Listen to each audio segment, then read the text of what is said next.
Are you ready? Oh yeah! Oh yeah! Ready? Give me 2 knees, 2 cuffs, and who? Ready? Who? Ready? Who? Husky one! Husky one! Welcome to the Huskies Pulse Podcast. My name is Clarence Nelson, and we're here once again in the den with, this time, a special guest, Head Coach Marshal Klein from the Edmonton Huskies. Good morning and good afternoon. Good morning, good afternoon. Glad to be here. Yeah, thanks for coming. And thanks for spending your afternoon with us. I know that you're busy leading this group this year, and it's your first time as head coach. So thanks for squeezing us in. You know, lots of people want to hear about how the organization has changed over the past couple of years, including this year. We'll get to that in a little bit. But I first want to hear from you and your words, how you got involved in football and specifically with the Edmonton Huskies. In football, you got to go way back. I started playing football back in 2003. I was living in Thunder Bay at the time. My older brother was playing for his high school. And I just remember going to his games, and I think it was a game where somebody had broke their leg, and some little psychotic side of me thought, hey, this looks fun. I want to try this. And funny enough, the team that I first played for back in the minor football leagues was the Thunder Bay Eskimos. The teams were all named after the CFL teams, so I always kind of look back at it and think it's kind of funny ending up in Edmonton with my football career. Played football growing up all through the minor football leagues in Winnipeg, and then high school in Winnipeg, and then got recruited by Chris Morris to come out to play for the University of Alberta. Played my time here, had 1 year with the Okanagan Sun, and then I was out for a couple years and I just missed it. I had that itch to get back into it. It was what my life was for pretty much my entire childhood. Mm-hmm. And when I was in Edmonton, I had moved back. I just reached out to the Huskies and I said, hey, this is my resume. Like, I'd like to get back into coaching. I knew people when I played for the Bears that played for this organization that had a lot of positive things to say. And Coach Tobert took a chance and let me come help out, and haven't left since. Excellent. Yeah, so like other athletes like yourself, you've probably played other sports, maybe hockey, things of that nature. I grew up playing hockey. I eventually left hockey. It was pretty expensive, and it was one of those things that I was just kind of doing to pass the time. I played basketball in high school. I played rugby in high school. I was just kind of anything that had contact in it, I was first to sign up. I just wanted to get out there and play and compete. Wasn't the best in basketball. Got a lot of technical fouls, but it is what it is. It helped my development, so I appreciated my time. Is it true? You know, I played a few sports myself, including football, and I always say that football made me into the man that I am today. Can you tell me what's the difference between other sports and what makes football unique? I think football is unique just from the team aspect. I think in a lot of other sports, if you have one star player, you can rely on that one player. In football, you can have your elite athletes, you can have your star players, but you need 12 guys on the field doing the same job. Yeah. There's a lot of sacrifice in football. There's a lot of not glory for yourself, but team glory, and I think that differentiates it from pretty much everything else. And you played on the line, so more than other positions, really, you're about sacrifice, are you not? Is that what you instill in the linemen, both on both sides of the ball? I try to. I think it's important, like defensive line, like obviously they like to celebrate their sacks and their big plays like that, but on the defensive line, it's important to eat up blocks for your linebackers. It's important to sacrifice your body for guys behind you to make the plays, and the offensive line, it's the ultimate position of sacrifice because you're only ever mentioned when things go wrong. There's no mention if everything's going right, so you just have to go out there, do your job, and get no praise for it. Do your job is something we're going to talk about a little bit later. I really enjoy that part. So you've been a coach for a little while in the CJFL, specifically the Edmonton Huskies. What drew you to becoming a head coach with this team? Why do you want to do that? I just love football. I love being around it. I love being able to make an impact in these young men's lives.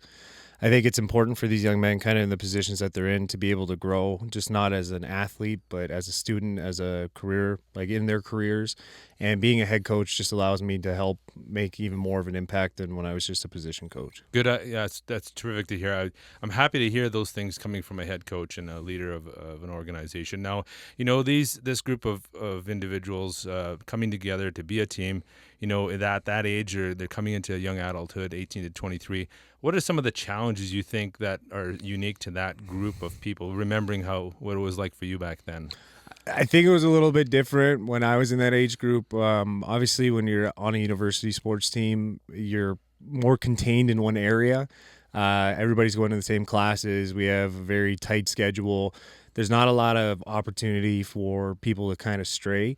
I think what's unique to the junior football level is you've got guys that are working and maybe they get hurt on a job site, and now you got to shuffle up your entire roster a day before a game because somebody fell off a scaffolding, or you have people, especially at this level, that just don't even know what they want to do. And there's a lot of kind of mentoring a lot of young men into trying to find something that they're passionate about and something that they want to pursue for a lifelong career. Yeah.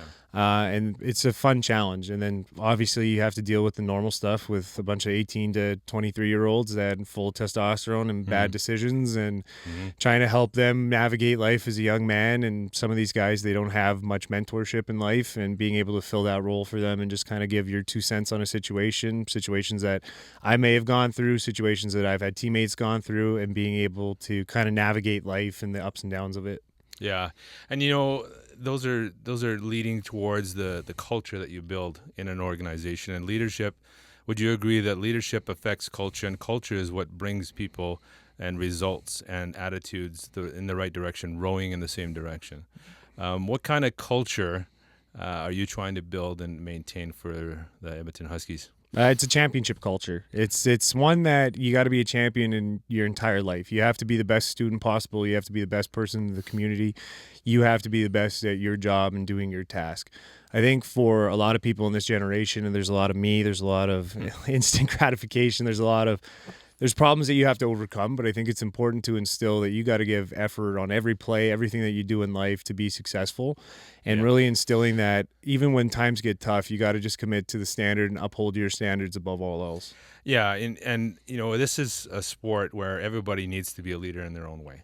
And leadership is something that can never be underestimated. What does leadership look like for you both on and off the field for those players?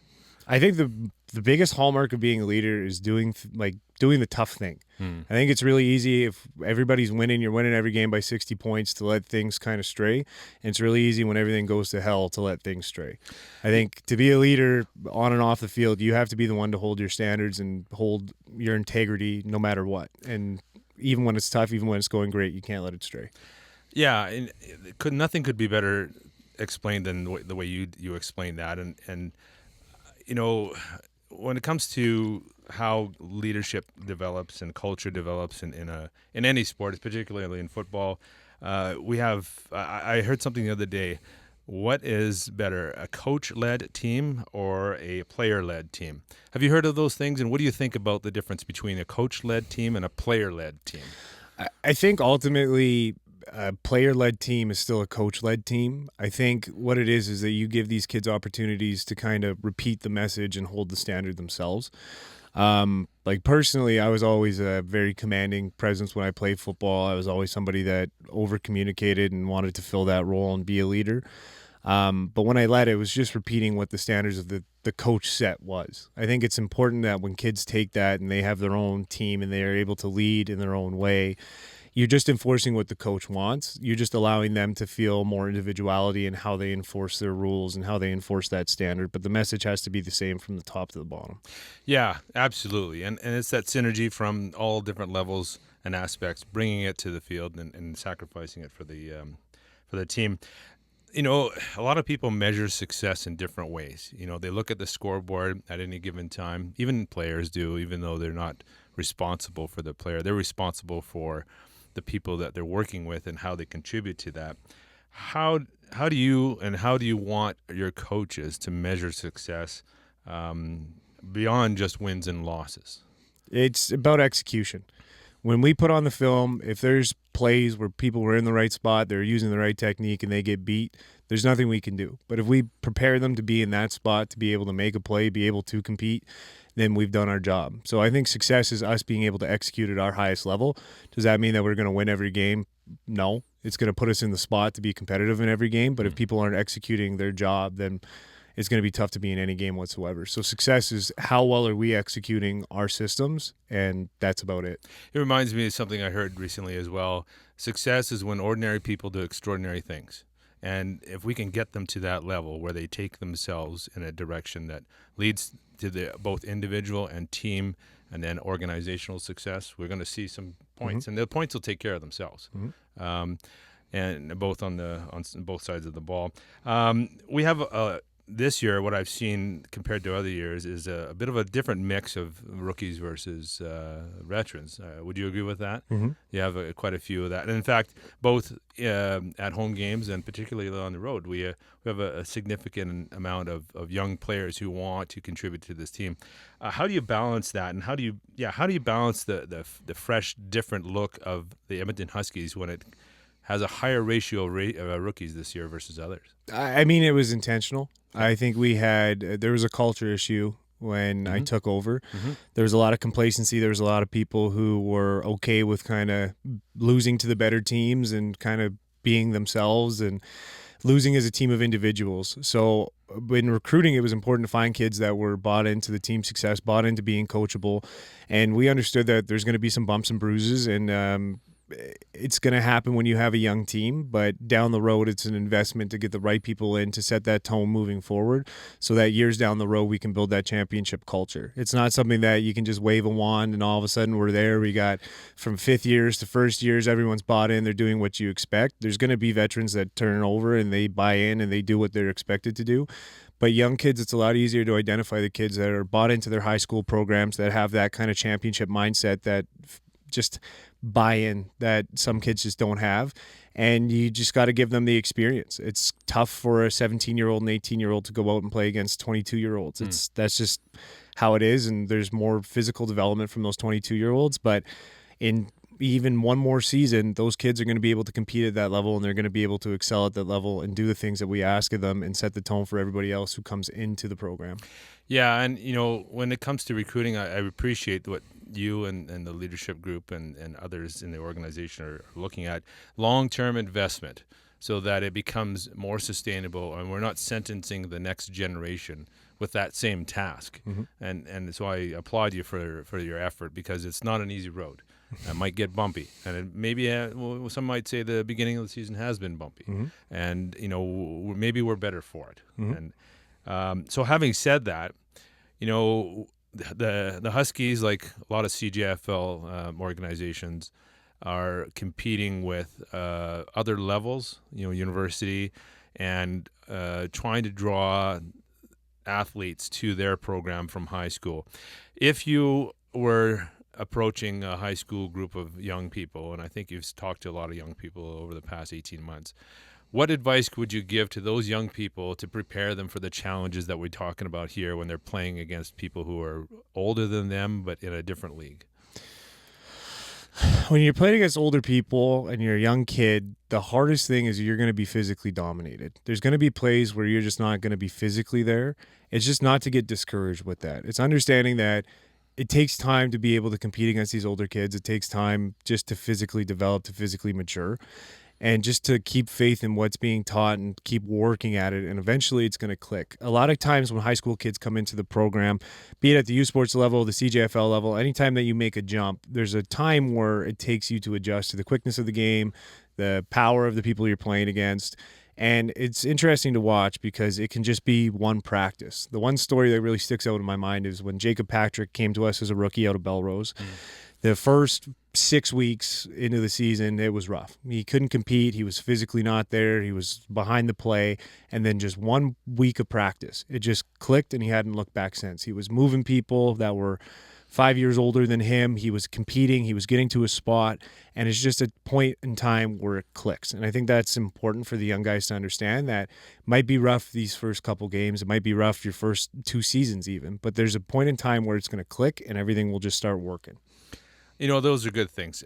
It's nice to see the challenges that we're facing together as a group, and then bringing them to a situation where they have earned the opportunity to challenge themselves, and realizing that because it's easy to come back from a win.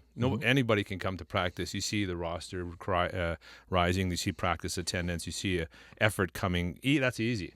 The athletes that I'm really interested in are the ones that still work on what they need to outside of practice, get ready for practice. They're there on time, no matter what the score happened to be last game.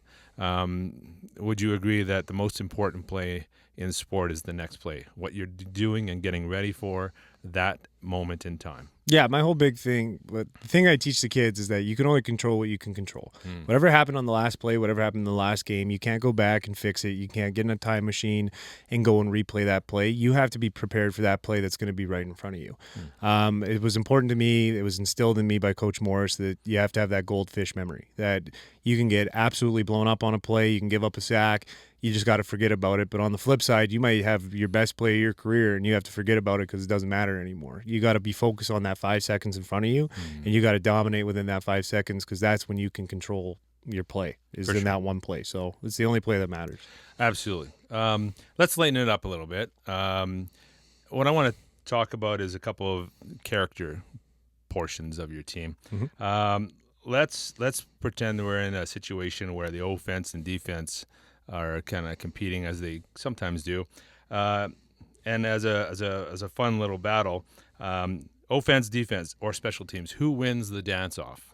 If there's a dance off, I'll probably have to give it to the offense. You got some characters on the offense. I think some of the offensive line guys will probably be a bit of a surprise. They don't really feel much embarrassment when they go out there and do stuff like that. So I think if they're willing to leave it all on the line, they'd probably win. And I would not disagree with some of those fellas. You've been a player, you've been a coach for a while, now a head coach. What are some of the weirdest pregame rituals, or maybe even halftime rituals, you've seen or experienced? That's almost a tougher question, just because I was so locked in when I played. I didn't really pay much attention to what other people were doing. The one thing that always drove me wild as a player is I've always played with people who just wouldn't get ready till the last second. They would be those kind of guys that would be 4 minutes until we got to be on the field, and they're sitting in their locker room, like their locker, they're not even having socks on. And I just sit there and I'm like, I get all jittered up, like, are you going to even be ready to get on the field? And then there's just people that they prepare differently. They don't want their pads on. They don't want to feel constricted by their jersey. And I always found that weird for me. I was always somebody that was in my pads ready to go almost 2 hours before kickoff. And I just wanted to get into a game, get hitting. But I always found that weird that you have those players on this team, on the Bears, that it's like 2 minutes before they have to be out and they're still sitting there with nothing on. Something to avoid then.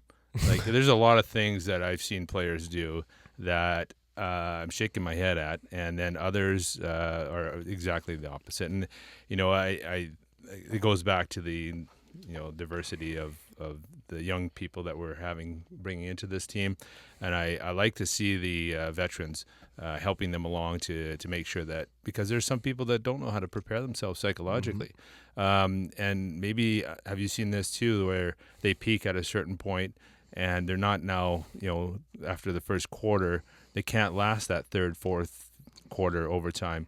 And it's going to make a difference. You can tell, especially in the hot weather that's been happening this year, the teams that have prepared them conditionally and they've been preparing themselves mentally.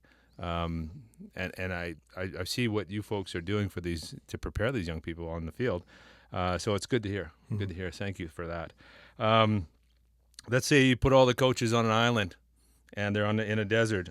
Who is going to survive the longest out of all the coaches with no supplies, no nothing? Well, Coach Tolbert is probably the most inventive guy. He'd probably find a way to make a house out of sand and live comfortably, or Coach Jason Brown, just off of pure anger and hatred, might be able to survive. So I'd probably give it to one of those two. Good stuff. Good stuff.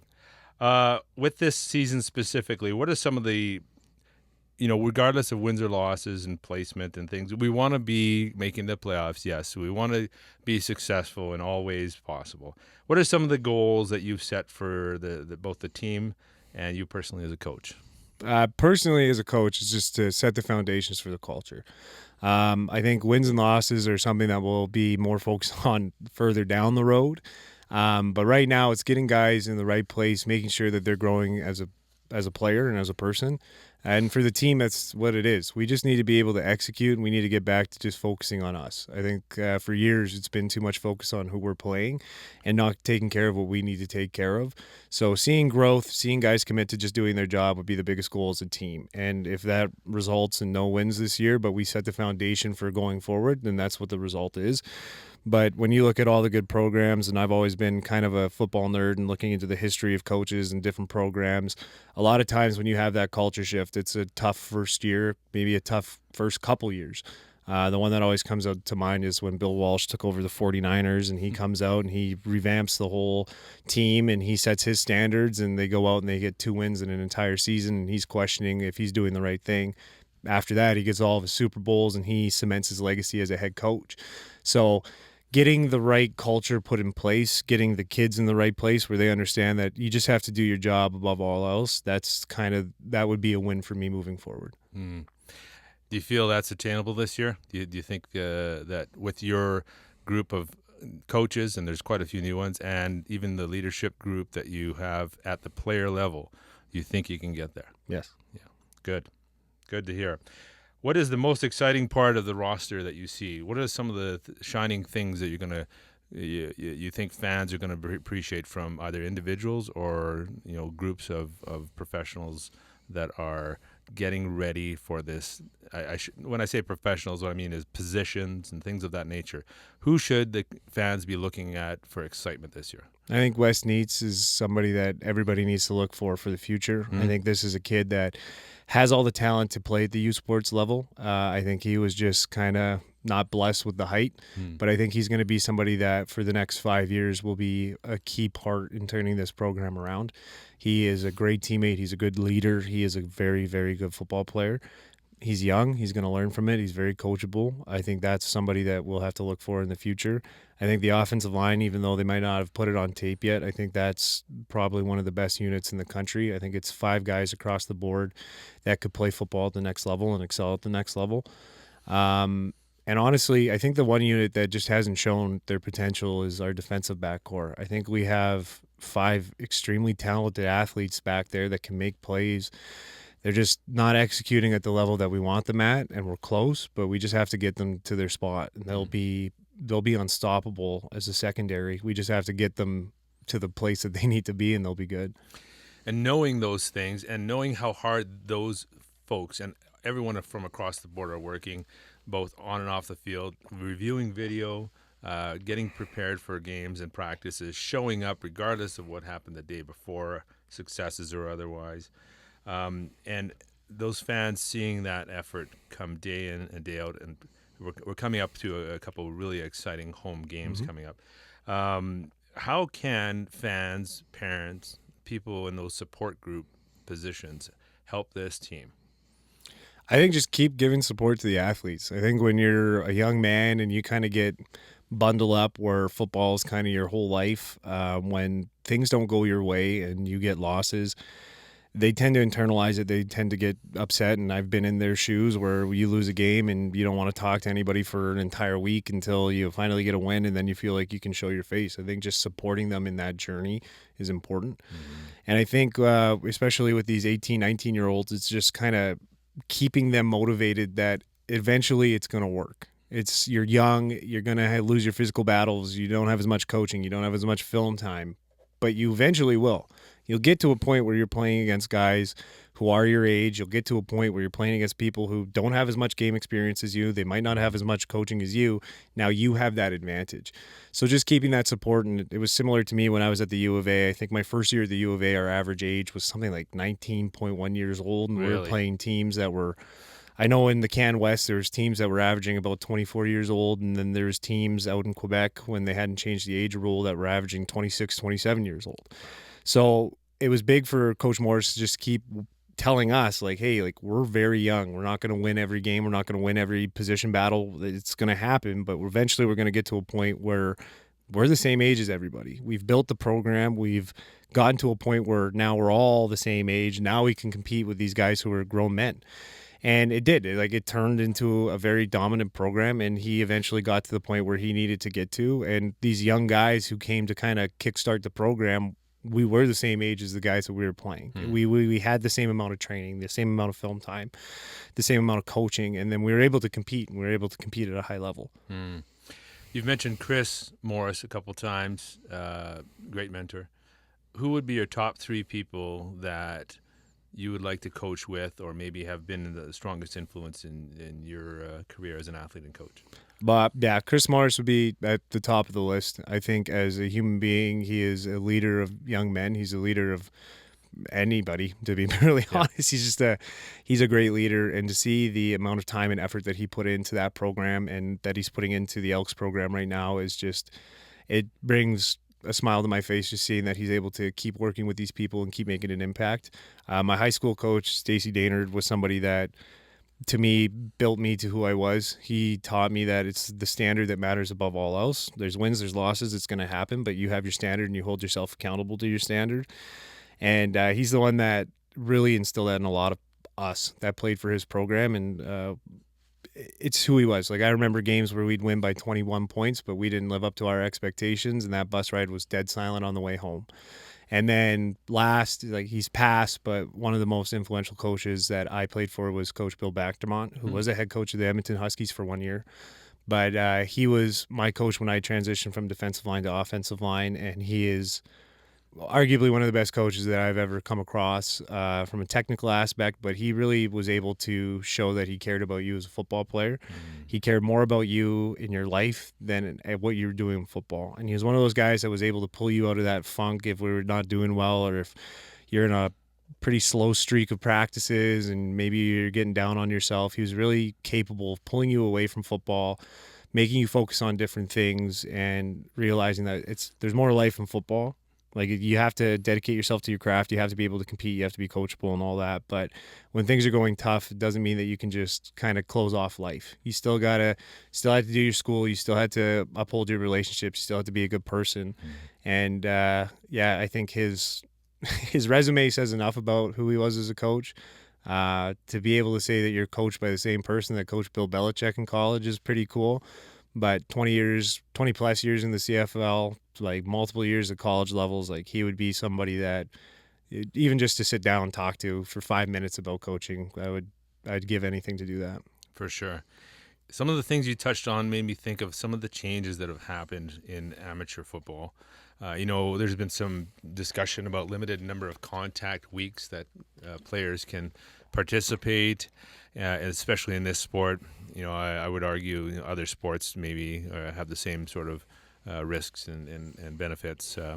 But the other thing that's happened, I've seen, especially at the pre-high school ages, is either flag football or other sort of forms of it.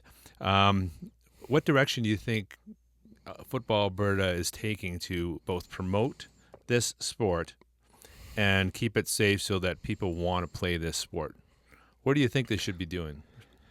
I think they're going in the right direction. I think a lot of it is you just have to teach kids how to hit. I know when I was at the U of A, there was constant battles with the captain's group and Coach Morris about limiting contact, and he took a stance of saying, it's like, yeah, I understand that you guys want less contact, but you have to learn how to hit. I think Football Alberta has done a lot of good work in educating coaches and educating the kind of the grassroots programs on teaching these kids proper tackling form and proper contact form to keep your head out and stuff. I think they do a fantastic job with their flag football programs. I think they do a fantastic job with their provincial programs with limiting contact and making sure that kids are safe. And I think the biggest thing, too, is just awareness. Teaching these kids, especially at their age where they don't have much care for the future, that there's serious health implications. I know my teammates, I know myself, we've all been through it where we were kind of at that beginning stages of concussion awareness and really understanding the effects of concussions. And a lot of us, like, we joke in our coaching staff, but it's like we can see the effects of CTE, we can see the effects of the concussions, and I think just the more awareness and the more commitment to the proper tackling technique, the proper hitting techniques, it's just going to pay dividends to proving that the sport can be played and people can be safe. And the commitment from the coaches is to take them seriously. Like, I think at this level, at any amateur level, even if it's youth sports, you have to make sure that these kids understand that your brain is with you for life. And if you have a brain injury, you have to take it seriously. You have to go through the healing process. You have to become 100% cleared before you come back, because there's no game, there's no play that's so important that you can risk your brain and your health down the road. For sure. And, a part of that is also allowing players to get relief from one sport and play a different one. Multi-sport athletes now are becoming more and more popular because even if they are playing a different sport in the off season or otherwise, it actually is a break from the other one. And when I see, Adam Pee-wee, Bantam, and midget players, I see coaches, good coaches, encouraging them to try a couple different positions, especially at the lower levels, so that they get a feel for it. And, you mentioned this, and I've seen other good athletes play both sides of the line, for example. Do you think that those players that have either played multi-sport athletes or played both sides of the ball on the line or otherwise, did that make you a better player once you started focusing on a single position? I'll look at it more broad. Like, I think when it comes to multi-sport athletes, that's the route that people have to take. If you look at the studies done for years back, if you go back and you look at the Soviet scientists that prepped all their Olympic athletes, there was a period of time where there's no specialization in a sport. You had to play everything. And I think there's been this weird deviation with kids in football specifically, where it's football all year round. It's, okay, I'm done my high school season, I'm into like a selects program, I'm into a camp program, I'm into this, and it's football, football, football, football, football. I think for kids' athletic development, it just hinders it. I think playing different sports, it builds different muscles. It builds different systems in your body that you're going to need that can apply to football down the road. I don't think you have to commit to just one sport until you get to a point where you kind of have to. Obviously, if you're playing at the university level, it's tough to commit to 2 sports. I think people do it, and there's benefits to it. And then obviously at the professional level, that's your job. You have to commit to it. But if you're in high school, if you're younger, it's play everything that you can. It all transfers over. And I think the biggest thing with sport is you're there to develop as a person. You're there to have fun. And I think when you kind of commit to one sport as a kid, you're almost putting all your chips into one place, and you're saying, this is going to be it. This is going to be my one thing. And you take the fun away from it because you attach yourself to that sport.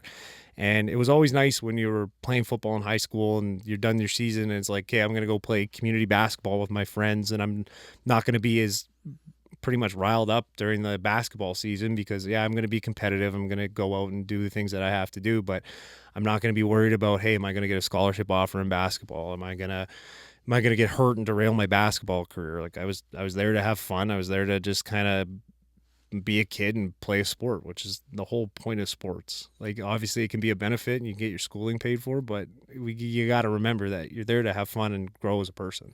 And all of that together builds resilience in people. Like, the people that are, finished with their sport at whatever level it is, that have played other sports and had that opportunity, they are the resilient people that we see walking around, working and getting in and starting families and being a contributing citizen. How did they get to be that as resilient as they are when something happens in life and that they didn't things don't go their way?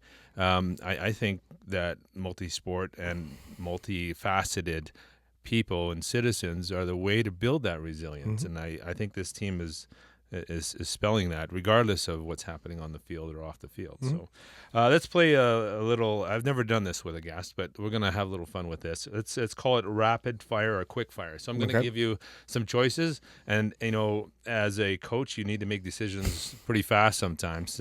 You mentioned earlier that sometimes, especially in this league, you have kids coming from all over the place. I say kids because they're younger than me, but so anyway, let's make some decisions as quickly as you can. Okay. We're not keeping score, but we'll be fine.